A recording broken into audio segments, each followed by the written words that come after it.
بسم اللہ الرحمن الرحیم۔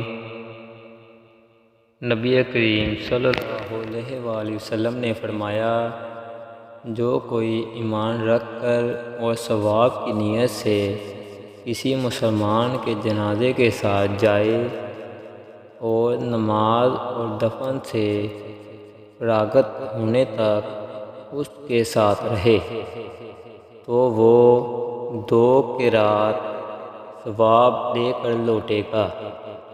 ہر قرات اتنا بڑا ہوگا جیسے احد کا پہاڑ، اور جو شخص جنازے پر نماز پڑھ کر دفن سے پہلے لوٹ جائے تو وہ 1 قرات ثواب لے کر لوٹے گا۔